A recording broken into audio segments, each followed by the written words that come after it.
In Aniara, there's a moment when the vast emptiness of space becomes not just a physical expanse but a crushing weight, a reminder that the universe doesn't care about us. Imagine being trapped on a spaceship drifting endlessly through the void with no hope of rescue. At first, it's about survival, but as time passes, something deeper begins to unravel. The characters start questioning their purpose, their identity, and even the meaning of life itself. This isn't just a story about monsters or aliens. True horror isn't always in the things that go bump in the night. Sometimes it's in the silence, the realization that we might be insignificant in the grand scheme of things. Films like Aniara, Moon, Coherence, and others don't rely on jump scares or big creatures. Instead, they tap into something deeper, the fear of insignificance, isolation, and the collapse of reality itself. Today, we're diving into movies that explore this same sense of dread, stories that blur the lines between science fiction, philosophy, and horror.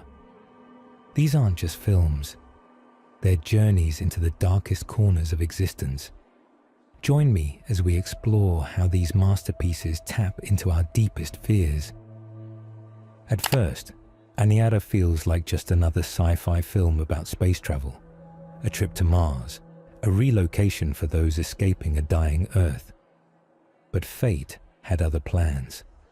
A small deviation becomes permanent, and suddenly, hundreds of passengers realize they are no longer on a journey. They are on a drift. This is where Aniara truly becomes terrifying, not through external threats, but through the slow, crushing realization that there is no rescue coming. The ship has no propulsion system to correct its course. The crew, trained to handle temporary inconveniences, is completely unprepared for existential doom. And the passengers, they go through the stages of grief on a societal scale. At first, they cling to hope, then distractions, sex, religion, hedonism, nihilism, anything to keep from acknowledging the truth. They are utterly insignificant in the vast emptiness of space. One of the most haunting elements is Mima, an advanced AI designed to simulate Earth's landscapes, a refuge for those struggling with space travel. But as despair grows, Mima, overwhelmed by humanity's collective grief, shuts down. Even the artificial comfort they've created for themselves cannot bear the weight of their suffering. It's a small but devastating moment, the death of their last illusion. Then, something strange happens. The ship encounters an object in space, a mysterious, large mass, a source of hope, or perhaps a sign. Some passengers try to interpret it as a potential source of salvation, even thinking it might be sent to help them. But it's ultimately revealed to be just another fleeting cosmic anomaly, adding to their sense of helplessness. Or was it really an object from a higher civilization, meant to help them? Yet they couldn't figure out how to use it, deepening their despair even further. This ambiguity leaves the passengers and the audience questioning whether they were offered a chance for salvation, only to remain helpless in the face of a vast, uncaring universe. What follows is the inevitable collapse of order. People turn to cults, to meaningless rituals, to madness. Generations pass. The idea of Mars, of home, fades into myth.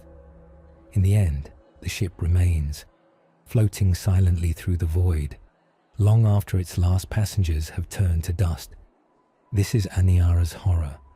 Not monsters, not violence, but the suffocating indifference of the universe. It asks a question no one wants to answer.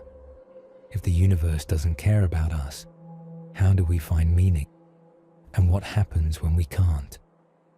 The second on our list is Moon, a film that explores isolation, identity, and the search for meaning in the most desolate of places, outer space. Sam Bell, a man nearing the end of his 3-year solo mission on a lunar base, is tasked with overseeing the mining of helium-3, the energy source that is saving Earth from an energy crisis. But as his time on the moon draws to a close, strange things start happening. Sam begins to experience strange visions and physical symptoms that make him question his reality. The horror in Moon doesn't come from external threats, but from the unraveling of Sam's perception of himself. His mental and physical state deteriorates, and soon he discovers something terrifying. He's not the only Sam Bell on the moon. He's one of many clones, created to serve as temporary workers for the company that runs the lunar base. These clones are made to believe they are the original Sam Bell, only to die after a few years, replaced by a new clone to repeat the cycle. This revelation strikes at the heart of the film's existential terror. It's not just the shock of being replaced, it's the realization that your identity, your memories, your very self have been manipulated. Sam's sense of self is stripped away, and in its place is an overwhelming question. If we can be so easily replaced, what does it mean to truly be ourselves? And in the end, if all we are is a series of programmed responses, is any of it real? The horror here is grounded in the quiet, relentless erosion of the self. It's the realization that we might not be in control of our own lives, that we might just be following a script. This psychological unraveling, combined with the solitude of the moon, creates a devastating atmosphere of despair. Sam's eventual decision to break the cycle, to reach out for some semblance of humanity, is the film's quiet act of rebellion against the system. But even then, as he gazes back at Earth, the weight of his existence, of all the clones like him, remains an open wound, unanswered.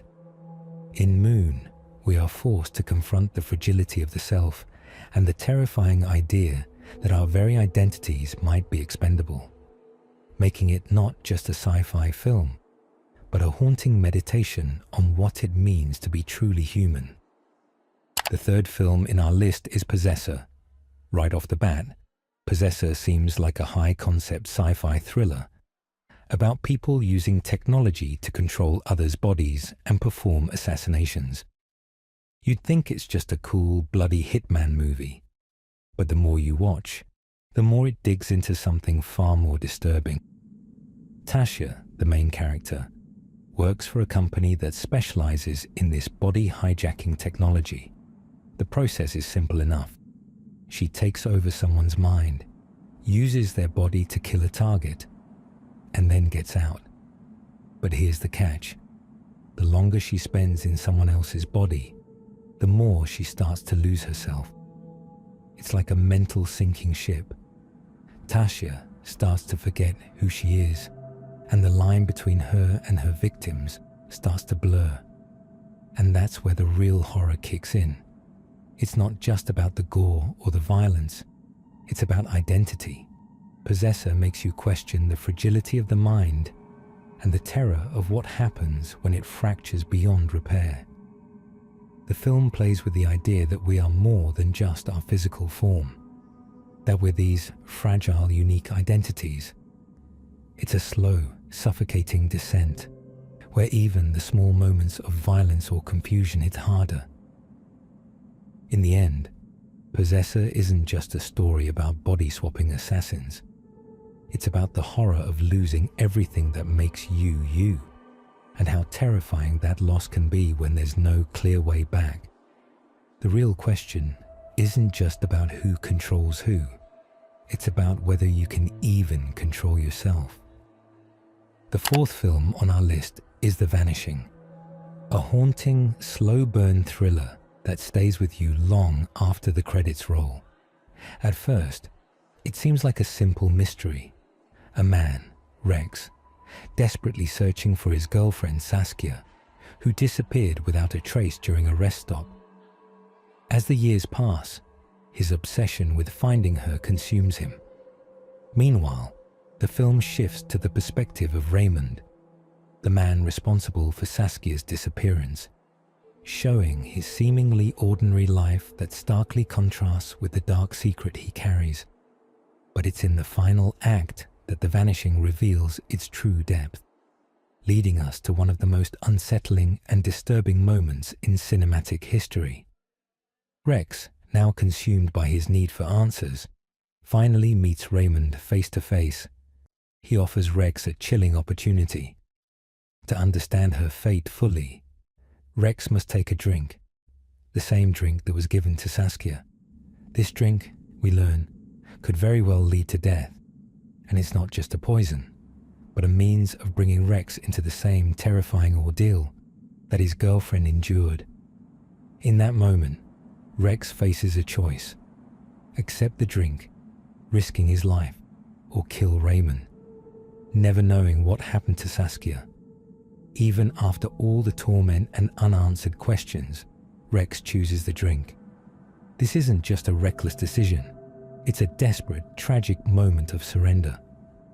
By drinking, Rex isn't merely seeking answers, he's choosing to undergo the same terror Saskia must have experienced.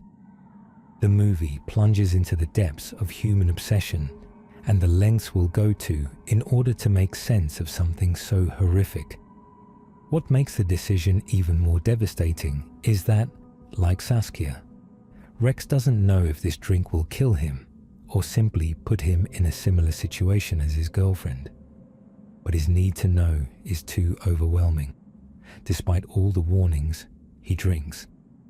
Rex loses consciousness and wakes up in a grave, buried alive. In that moment, the horror is complete. The realization hits him hard. He now shares Saskia's fate, that the obsession that led him to search for her has now trapped him in the same horrifying reality. The fear of knowing too much, the relentless quest for closure, has turned into an inescapable nightmare. Rex is now left alone, buried in the grave, just as Saskia once was. The ending of The Vanishing is an agonizing reflection on the destructive nature of obsession and the chilling idea that some answers may be too costly to uncover. It leaves us with a deep, unsettling truth.